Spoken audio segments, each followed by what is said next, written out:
Welcome to the All Out Leadership Podcast, hosted by Pastor Erik, where each episode is uniquely designed to help you live all out by bringing you practical leadership from a biblical perspective delivered in 10 minutes or less. So whether you're a business leader, serving in ministry, or simply looking to grow in your leadership, this podcast is for you.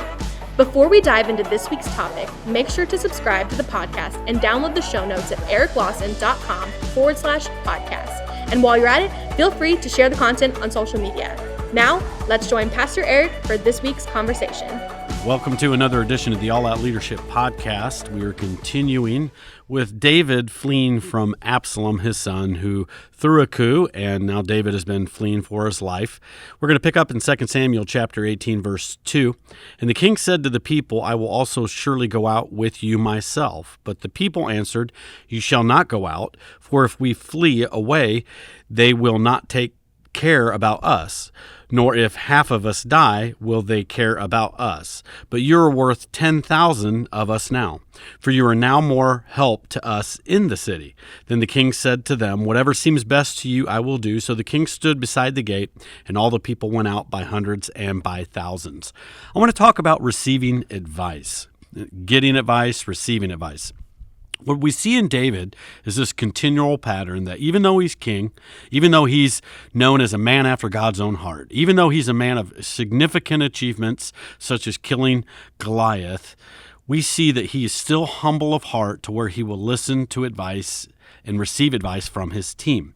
So as a leader, how well do you do at listening to the advice, the opinion, the feedback from your team? Some leaders do really well. For some people, this is their Achilles heel. They just don't seem to listen to feedback and advice. So I'm going to just give you three things that I tend to do inside of my own mind to help me settle in and to sit there and listen, to get advice, to get feedback. Number one, at times I just got to suspend my personal feelings because usually with most decisions that I'm making, I kind of already have a set of feelings that I showed up with. I kind of already have a preconceived idea of how I want a scenario to go or what solution I want to implement to that problem, what I want to say to that particular person or that situation. And so I have to just kind of sometimes in my mind just visualize a little pause button, and I'm just going to pause my feelings. I'm going to pause my preconceived ideas because it's really hard to hear something outside of the box, something outside of my own preconceived ideas, unless I just hit pause. So the second thing in pause, and this will let you know whether or not you actually hit pause, is can you listen without interrupting? Now this, I'm going to be honest, this is really hard for me because the moment somebody gives me something, I'm like, yeah, but you don't understand. And I want to either defend myself, defend my position. I want to, change directions. I want to take over basically because I'm a leader. That's what I love to do. I like to be in charge. Don't judge me because if you're judging me, you're not a leader. Because if you're a leader, you know exactly what I'm talking about because you're like, yep, I get it. That's me. All right. So I have to stop and just go, I'm not going to interrupt. I'm going to let them complete their thought, even though it's taking way longer than I want to allow for. Hurry up, please. Then don't immediately dismiss it if it seems to hit you wrong. You know the statement, and it's a cliche because it's true. If you do what you've always done, you'll continue to get what you've always gotten. Pretty much when I look at whatever I'm dealing with as a leader, it's there because of me. Somehow it's a reflection of my leadership, the trickleonomics of who I am and how I lead and culture that I've created or tolerated or allowed. So when I look at a particular situation, often it's there because of me. So if I want something different than me, what I've already allowed or created, then it's going to require something different than me. So anytime I hear a new thought, I hear a new perspective, I get a fresh angle on something, it automatically hits me wrong because it's not me. If it was me, I would have already thought of it. So this is a difficult process to get to the point where I can go, how can I think outside of the box? How can I think outside of me, what I might naturally do to get a better idea than I would have come up on my own? Again, the Bible talks about this a lot. In a multitude of counselors, there is victory. So important to get advice and listen to the team. Now, in this particular case, David's team really gave him great advice. Their advice is, look, David, there are certain things only you can do as the king, and that's worth 10,000 of us. So we need to keep you doing what only you can do, and we'll go do what you don't need to be doing. And so it was really great leadership advice from his team, and David did a good job to listen. So let's talk to those that are giving advice to their leader or to someone else for a moment. David's team gave good advice. How good is the advice that you're giving? So I'm going to give you kind of a little 3-point checklist when you go to give advice to your leader. And this is so helpful. And I'm just sharing this from personal experience that I've learned the hard way. All right. Number one, is this a fact or is this a feeling? A lot of times people will go, hey, and they'll throw out an idea. They're presenting it as facts when in actuality, it's really just a bunch of feelings that have no facts to substantiate what they feel. So if you're presenting facts, great. But if you're presenting something and it's really not rooted inside of facts, just be honest and go, look, I don't have any facts to substantiate this, but here's how I feel about this particular situation. And that's okay. It's okay to tell how you feel, but just say it's what you feel and don't disguise it as facts. I've been, quote, misled many times, intentionally and unintentionally, by well-meaning staff and some not well-meaning staff who are no longer here, by the way, because they presented a bunch of things as facts when they weren't actually facts and they were actually feelings. So I'm making a decision based on what I'm told are facts, but actually weren't facts. Now, my bad was I should have followed up to validate the facts. So I didn't do that sometimes. So my bad, and I've learned, and now I go substantiate the facts. But I've been misled at times to make decisions that I regretted later because I was presented feelings as facts. So there we go.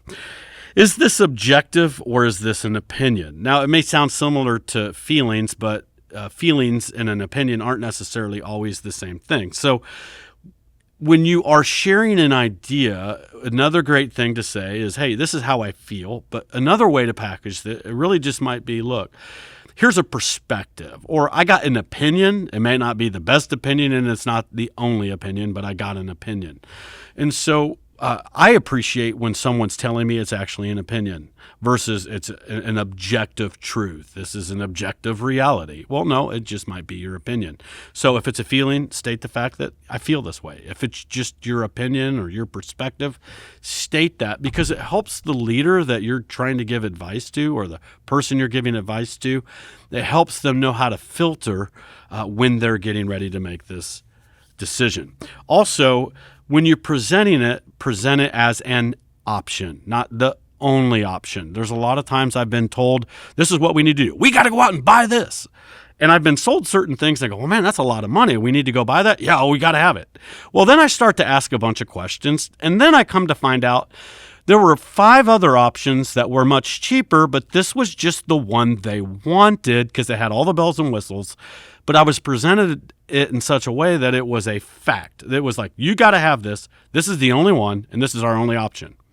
When you go to present to your leader something, and there are other options, you need to go, hey, here's a couple options. Option A, option B, option C. The way I describe it to my team, if you're presenting a purchase, give me 3 options. I want the Toyota Corolla, I want the Camry, and then I want the Lexus. All right, all made by the same company, but they all have different price points and they all have different bells and whistles. So if I know, hey, here's what we could get with the Lexus, but here's what we could get by with the Camry, there are times I go, we need the Lexus, and there's times I go, no, we need the Camry because we don't need all these other bells and whistles. And so you make yourself look bad when you're only presenting one option when there were other options. Because let's say your leader acts on that and then they find out that they could have saved $5,000 or $10,000 or $100,000 or $10 million more, and you didn't let them know that. That is not going to help you on your performance review. You actually look better and smarter and well educated as a staff member when you go, hey, here's a couple options that I found. That way you can make a wise decision. So share all the options. I like what Andrew Jackson said. It's a poor mind that can only think of one way to spell a word. I like that because I can't spell. So at least he respected my spelling inabilities. I can think of a dozen ways to spell different words. So there you go. There's more than one option how to get something done. Next, help your leader do what only they can do. What you see inside of this is the team recognized that David was doing things he shouldn't be doing, and they came to him and gave him permission to stop doing those. They said, let us do that, so that they could free David up to do what only he can do. So the question is this: are you the type of team member that is taking plates, taking weights off your leader, or are you the person who's bringing the entire buffet of problems to them? So do you add or do you take away? A good leader is taking away from their leader things they don't need to do so they can focus only on what they can do.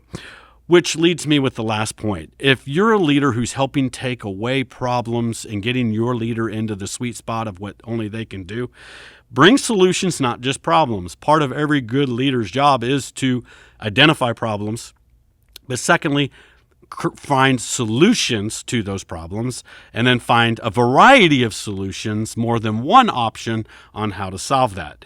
And then present that to your leader in such a way that it requires the least amount of effort for them to make a quality decision. My favorite personally is multiple choice. So if I get a memo and it says, hey, we got such and such, I got a summary of a problem, and then I see a summary of here's our options. Option 1. We could do A, B, C. Option 2, we could do A, B, C. Option 3, we could do A, B, C. Circle which one you like. It didn't take a lot of effort for me to go, oh, wow, this is the best option. Go ahead and do this. And so that was somebody who took an hour off my plate of me having to think, me having to make some phone calls, having to Google something and figure out what the options are. Look, if you don't bring solutions to the leader, and the leader is always having to solve your problems, at the end of the day, you got to ask, why do they need you? You're hired to be a problem solver, and if you aren't solving problems, you might be the bigger problem. Okay, I know that hurt. We're going to move on to another great podcast next week. Thank you for joining us on the All Out Leadership Podcast. We hope you gained new biblical insight that challenged you to grow in your leadership. If you've enjoyed this week's episode, we would love your help in getting the content out farther. You can help by subscribing to the podcast at eriklawson.com/podcast and telling others about it. Next week, Pastor Erik will be back with another episode. So until then, we hope you have a great week being an all-out leader.